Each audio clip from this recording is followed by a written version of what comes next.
Hello, sir. What can we do for you today? Oh man, I am so excited to finally get a haircut. You wouldn't understand, but in my world, everything's been closed for like ever now, and I literally haven't been to a barber shop since this entire year. This is the Shadowlands, sir. Time works differently here. Yeah, exactly. And I thought, okay, well, those Shadowlands guys have barbershops, and not only that, but they probably have like the most cutting edge modern designs that aren't even out of beta yet, which is perfect for me because, you know, I'm so cool. We have all the newest customization options, sir. Well, that's exactly what I wanted to hear, floaty barber person. What customizations would you like? Well, you know what? I am done with all this. It's just too hot. Just take it all off. Take it all off? Take it all off. Wow, you really took it all off, huh? As requested, madam. Is that not what you meant? Not really, but actually, I'm good with it. Knowledge is power. Hello Internet, Taliesin here, and welcome to another episode of the Weekly Reset, Taliesin and Evitel's wondrous wisdom show, where the Anchorage war effort started on Classic, something that I've been looking forward to since the game was announced. The legendary Scarab Lord reputation grind, it won't surprise you to learn, got finished in just days on many servers, but which we are not going to talk about at all, because there's just so much important Shadowlands stuff to get through, and this week we are taking a special look at two major updates that really could make or break the entire expansion. The Conduit system and the new changes that have been announced for that, and the weekly chest choice system, the Great Vault. They are both major parts of your gearing in Shadowlands. They both have immense potential, but also some big potential problems, which we will be digging deep into straight after the reason I know you're all really here, Belialar's Balls. No, sorry, I couldn't resist. It's such low-hanging fruit. No, I mean, of course, Longboy Watch, my epic journey to earn the 50 billion copper that I need to buy the Gilded Brutosaur, and with the auction house market being completely dead, I'm basically just running gold emissaries on as many characters as I can every time they pop, which it turns out is a pretty solid way to make gold. Probably should have been doing that before, if I'm honest, which means my current total stands at 49,859,670,000 copper, or, you know, 4,985,967 gold, which I know, right? We are well and truly on the home straight here, and I can almost smell that beautiful stretchy boy. And you know what it smells like? Victory. And poverty, and Belialar's Ball. Basically, at some point next week, you feel there might be a very triumphant stream. And so, to Shadowlands. For those of us who are cautiously behind the Covenant system, at least to the extent where we want it to work and hope Blizzard use this time in beta to make it work, there are encouraging signs that Blizzard are taking feedback on board, specifically regarding conduits. Now, we've been saying since the very beginning when Shadowlands was announced that all of this discussion about whether Covenant abilities will be fair and balanced may be a bit of a red herring, because the real power behind your Covenant choice, the power and options that you don't get to see or test out while leveling, lies in those soulbind talent trees, which will form such an important part of your endgame progression, unlocking unique abilities like an artifact weapon and filling empty slots with conduits, which are loot drops. I've been moaning on stream for months now about how conduits are the real problem we should be worried about in Shadowlands, and a problem in a way that nearly no one else is talking about, which is driving me mad, but we'll get to that. Because this week we did get some information from Blizzard about planned changes to the conduit system. There had been much consternation in recent weeks with Blizzard's plan to make conduits work like gems, in that when you swap conduits in any soulbind tree, the conduit you were replacing would be destroyed, which Blizzard thought would stop players stocking up on untold multitudes of the same conduit in anticipation of swapping on the fly, forcing them to grind whatever content rewarded those specific conduits joylessly for hours at a time and causing an inventory nightmare, seemingly oblivious to the fact that destructible conduits would create exactly the situation where players really would stock up on multitudes of the same conduit, grinding the same content bent grimly and joylessly to get all those conduits and causing an inventory nightmare. So it was a massive relief to pretty much everyone when Blizzard put out a blue post clarifying that, as well as dropping from multiple different sources, they no longer intend conduits to be destructible. And when one drops for you, the ability it grants is learned and stored as if it were an essence from BFA to be swapped in and out. And thank goodness for that. And also, nice one, because that is a proper bit of feedback from the community that Blizzard has taken on board and changed Shadowlands for the better. Put that right alongside infinite and free Torghast runs as big community-driven wins so far. Now, of course, this is a big change to the very concept of conduits, and as such, other smaller changes are going to have to come as part of it. So Blizzard had a couple of other clarifications to make. One, all soulbind trees in the future would contain 3 potency slots, the gaps in the path that allow you to add throughput increasing conduits as opposed to endurance or utility finesse slots. Potency slots are the most prized for most players. Some soulbinds not having as many potency slots as others meant they would always be choosing the soulbind that did, so that's a no-brainer and a good change. Secondly, that conduits can be swapped out once a week. So, okay, to clarify, these conduits are not destroyed when you swap them out, but you can only swap conduits out once a week, as in once a week you'll be able to clear your entire soulbind trees of their chosen conduits and replace them with others in your learned collection, which is one hell of a restriction on the face of it, which is of course exactly what it's supposed to be. The whole reason these things were destructible in the first place was to create a friction that prevented you from swapping them at will, like their talents, because Blizz have made it quite clear that's not how they want conduits to work. And now with destructible conduits not being able to enforce that, Blizzard have resorted to just flat out not allowing swapping within this weekly cooldown, which honestly is a really clunky and inelegant solution, even if it might be the best. It's not quite as restrictive as it first seems. Don't forget that you can swap between your soulbinds freely and indeed change the path of the soulbind freely as well. Blizz clearly want us to make our different soulbind builds, commit to those somewhat, and then those are what we choose between on the fly for different situations. Kind of like swapping between weapon types in Elder Scrolls Online, and that's kind of cool. I can get on board with that, but then Ian also clarified that, much like Azerite armor, the conduits in place in each soulbind would not change automatically with specialization like essences do. Those conduits are locked in place, whether you are in your tank or healing spec, your ranged or melee spec. And the forums had some words to say about that, obviously, and it was a shit show, obviously. I can tell you one thing I'm no longer worried about: my balls. Oh god, no, sorry, no, I don't know how that got in there, sorry. 1 step forwards, 2 steps back. I can't believe this. Rip WoW, basically, no words, except Rip WoW, obviously. I'm starting to hate this game more and more based on the developers alone. I'm mad. And I'd like to remind you that yes, I just referred to the 1-week conduit swapping system as inelegant and clunky, because I'm about to correct some common misconceptions about this system, and I don't want you to mistake it as a defense of the system, which I just called inelegant and clunky. But when someone asks, so does this mean if I want to tank for a Mythic Plus, I'm stuck with tanking conduits for a whole week? The answer is no, because yes, the conduits you've chosen are locked in for the week, but you can swap between your 3 different soulbinds, but also, importantly, you can change the path of your individual soulbinds, meaning that you can choose a path to hit every potency conduit when you want to DPS, and every endurance conduit when you want to tank, all on the same soulbind. So even within the 3 soulbinds, you have multiple changeable choices. So swapping between tanking or healing or DPS isn't really going to be the problem here.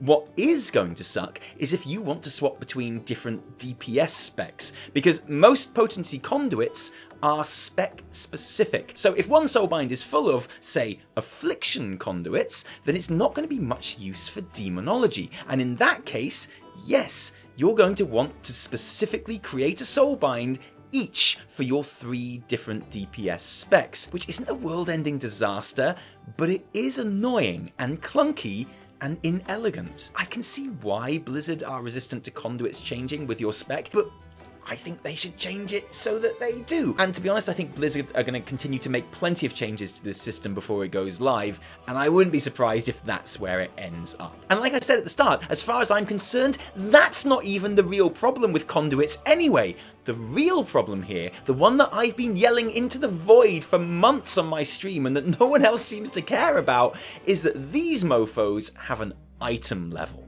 Because of course they do. You want Conduits to have more powerful versions as the expansion progresses, and Wowhead's data mining of 15 different level upgrades in power now looks like they are actually legit with this news confirmed. Some of them getting really very powerful at higher levels and cementing Conduits as being where the real power lies in a soulbind over the unique abilities in each tree.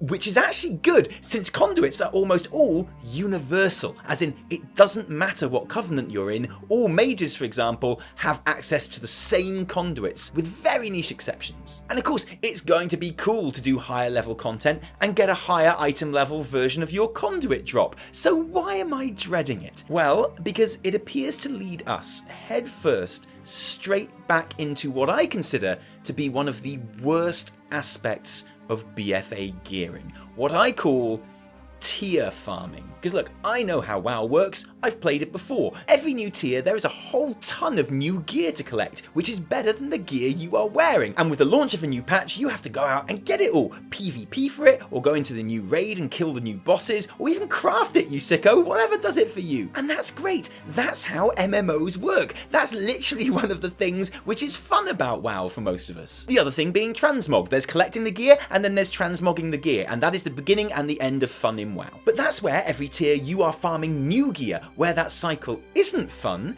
is where every tier you re-farm the same gear that you are already wearing, just at higher item levels. That's why Azerite armor sucked so bad. It's because every new raid, yeah, you were gunning for new gear with new names, but when it came to Azerite armor, you were specifically after the piece that had the same BIS traits on it that you were already wearing. You were essentially refarming the same gear at a higher item level. And that's the big problem with Mythic Plus gearing too. Most classes have 1 or 2 BIS items that they can only get from Mythic Plus, and that's good. But it's shit when every single tier you are then just farming that same piece over and over again at the new relevant item level. I'm actually a firm believer and advocate that no matter how much work it takes, Blizzard should replace the Mythic Plus loot table every single tier to avoid this problem. And yes, it would be a whole ton of work, but it would make the game a shit ton better, so it's work well spent. And my honest single biggest fear for Shadowlands is that Conduits will fall into this category too. That I'm going to spend 9.0 having fun collecting all of the cool Conduits that I need and filling out my soul binds, and then 9.1 rolls around and I am farming the same Conduits again, but at a higher item level. I don't want that. And what's the solution? I don't know, I'm not a game dev, I'm just telling you the problem, innit? You could have a currency to collect to upgrade your Conduits, like we did legendaries in Legion, which is boring, isn't it? And also, probably, how we're going to be upgrading our legendaries in Shadowlands, to be honest. So that system is already being used. We could have the soulbinds upgrade automatically every tier, which is weird, and also means that no one will be farming Conduits beyond 9.0, something that Blizz obviously want you to do. So, okay, the best solution would seem to be to have new, even cooler Conduits introduced every tier, and Conduits become basically our tier set bonuses from other expansions. But those 15 upgrades for existing Conduits suggest that Blizzard have no intention of doing that. So I don't know how we solve this, but I do know that I am not relishing the idea of having my excitement for every new major patch tempered by the realization that a sizable chunk of my gameplay is going to be taken up with re-farming all of the Conduits that I already have. And that, ladies and gentlemen, is the current Conduit situation. Number 2, the UI for the new Great Vault. And look, we're going to get down and dirty with this, but I can't be the only person whose first reaction to this when I saw it was, oh cool, yes I like that. So that's a good start is all I'm saying. Back in BlizzCon when Shadowlands was announced, one of the most enticing changes floated was to the weekly Mythic Plus chest, which we were promised would offer a choice of rewards. And this is our first glimpse of what that might look like. It's a glimpse that we're not totally sure we're meant to have right now. Blizz haven't mentioned it it as part of the beta build, and you know how we feel about judging things like this before they're officially implemented in the alpha or beta or PTR, because it's highly likely that we're basing our reactions on numbers that are placeholders or that have already been changed by the time we see them. And with that in mind, let's judge the shit out of this system. So it seems that every week the Great Vault, there's the Great Vault, hey Great Vault, will reward us one gear reward, just like the weekly chest does now. But we can earn extra choices for that one reward by completing activities in Mythic Plus, PvP, and Raid. So you complete your weekly 10 or 15 key, that's the complete one Mythic dungeon box checked. You get one piece of gear to choose from.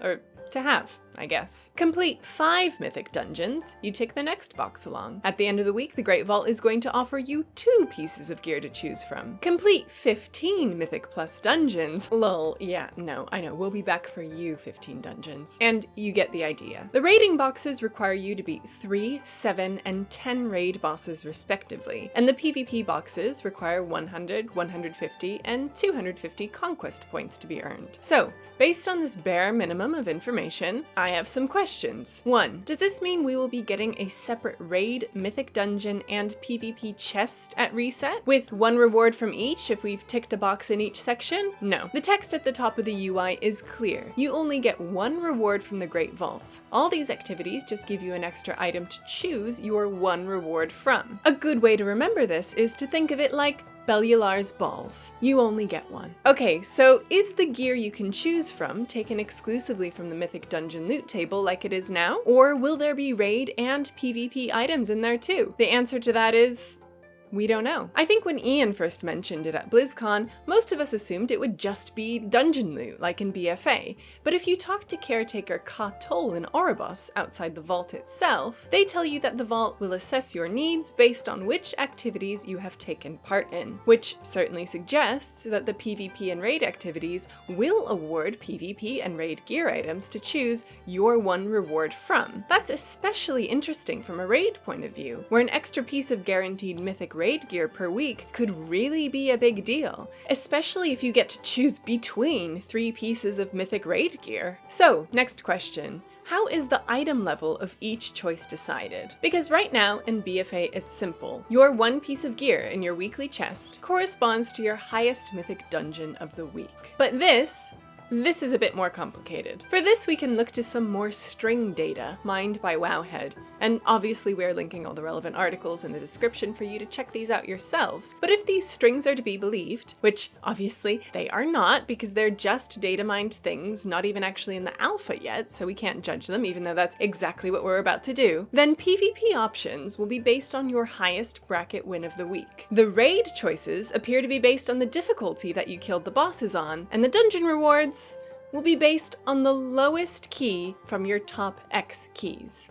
I know what you're thinking. You're thinking, what the no! F you Blizz, what? And I kind of am too, but what does that mean exactly? Well, it's going to depend a lot on what number that X stands for each challenge. Like, for the complete one mythic dungeon box, it's obviously going to be based on your top 1 key, just like it is now. For the finish 5 mythic dungeon and the complete 15 mythic dungeon challenge, well, who knows? It could be anything, but if I were designing the system, I'd make it as simple as 1, 2, 3. And I know you're still upset because you're fixated on the word lowest right now, like, no, what the fuck, my choices of loot should be based on my highest key. And you're right, if X really is 1, 2, 3, then that's exactly what's happening. Forget about the word lowest, it's not helpful. Think of it as saying complete 15 dungeons and get 3 gear choices with the item level based on each of your top 3 keys for the week. So you do a 15, and a 10, and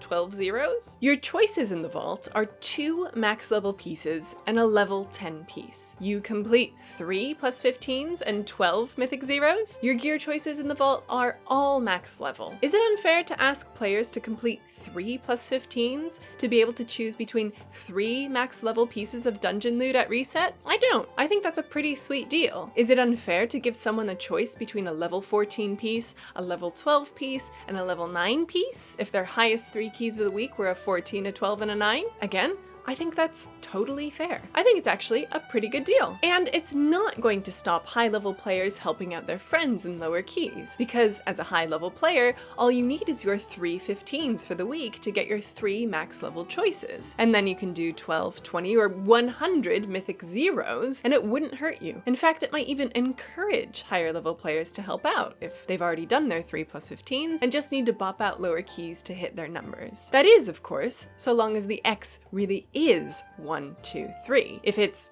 1, 3, 10 or some shit, then yeah, let's all be angry and we can come back to this later and get mad together. So I guess that's feedback, Blizz. Cool. Hope you like the feedback. 1, 2, 3. Okay, thanks. And that leads to our last question. Can you complete all 9 of these challenges in a week to receive a choice of 9 items in your chest? I hope not. Because if you can complete all 9 for a maximum of 9 items to choose from, this cool UI stops being a smorgasbord of fun options to pick from and instead becomes a joyless laundry list of chores that have to be completed. And at the moment, yes, it certainly looks like you might be able to get 9 choices in your weekly vault, which means many players will have to get 9 choices. And to those players I say, sucks to be you. I can't help thinking, here's some more feedback, Blizz. It would be better to have a cap of 5 or 6 possible choices, which means that you could have more agency in which 6 challenges you have to complete in a week. That would be pretty freeing. And wait, because here's another bit of feedback, Blizz. And I know you're still reeling from all the excellent feedback so far, but only one last bit, I promise, and it's a doozy.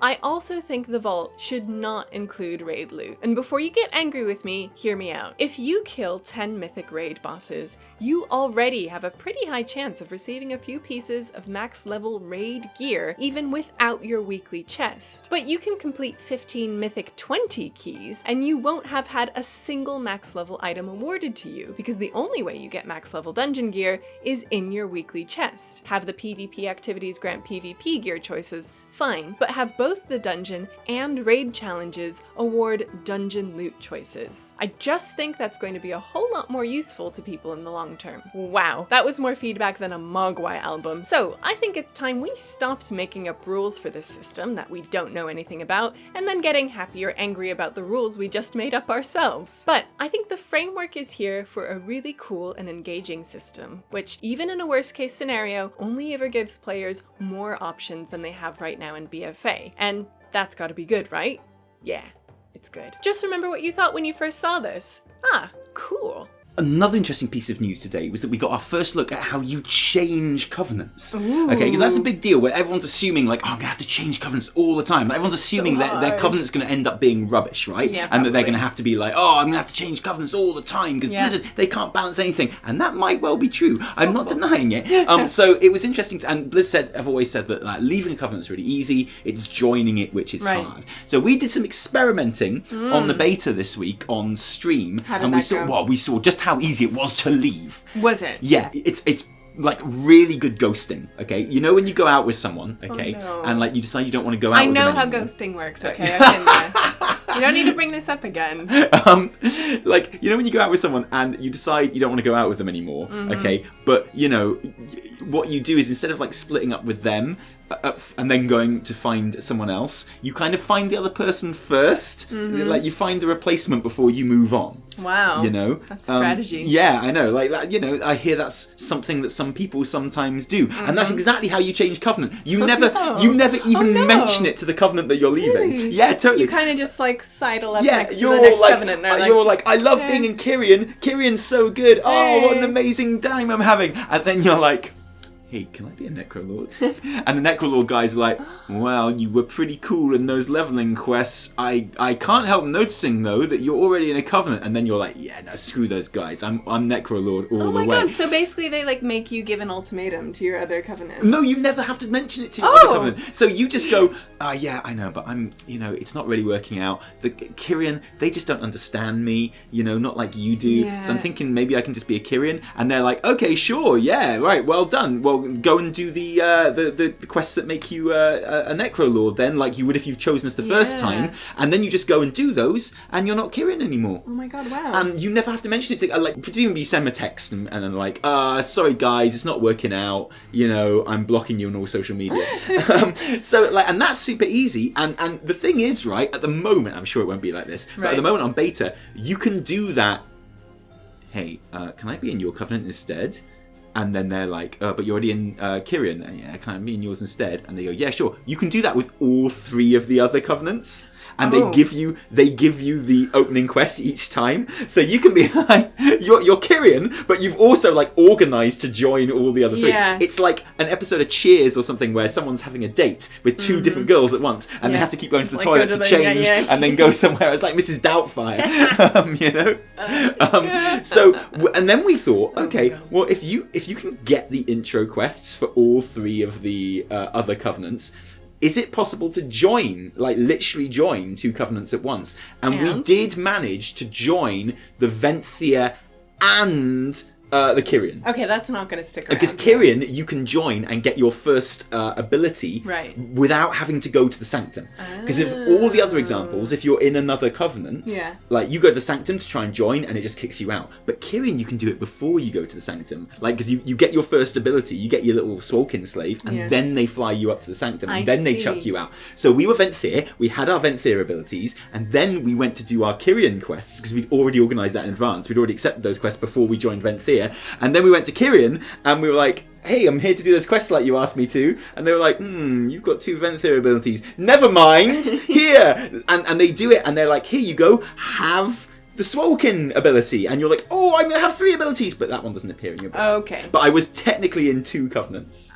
Wow. Yeah. 1, it kind of alarms me how much joy you take from this, like, plotting and scheming. Like, okay. 2, I have a feeling this is all going to be sorted out. Well, of course it is. Of course it is. And, like, obviously the real thing that that people are interested in is not how easy it is to leave the Covenant, because they always said that was the easy thing. It's how you get back in. Yeah. So I did go back to some Covenants. So I did go crawling back, and I was like, hey, I made a massive mistake. And then they were like, wait, did you leave? You never mentioned it. And no, they didn't. They went, wow, we don't forget how you betrayed us first time. Yeah. And you know, you're gonna have to really pull your socks up and prove yourselves. And you're like, okay, I will. I'll prove myself. And then they're like, okay, cool, do a quest. Okay. But we don't know what that quest is yet. Okay. So like it's all up in the air. But I can confirm that leaving is very, very easy. Okay. That's good to know. Yeah, and we don't know how easy getting back in is, or how much progress you've lost, or anything else. Okay. And like what level you have to start from scratch when you join a new covenant and things like that. Like, I think it's fair to take Blizz at their word that it's not going to be something that you're going to be doing very often. We'll see. I know, there's a little bit of time left. Yeah, well, you say that, and you're right, but the thing is, right, essentially, I was thinking about this. All of the framework of Shadowlands is basically in place now. Okay. You know, you've got everything. You've got, like, the starting zones, which are looking really great. You've got, like, the Covenant campaigns at max level. And you've got, like, the progression systems in place, which I think look really interesting. The way you kind of progress your Sanctum and the legendaries and things like that. Cool. Like, Mythic Plus is being tested. The Raid is being tested. That's true, yeah. Oh, guess how many fights the Venthyr Door of Shadows ability breaks in the Raid? How many? None. Oh. What a surprise!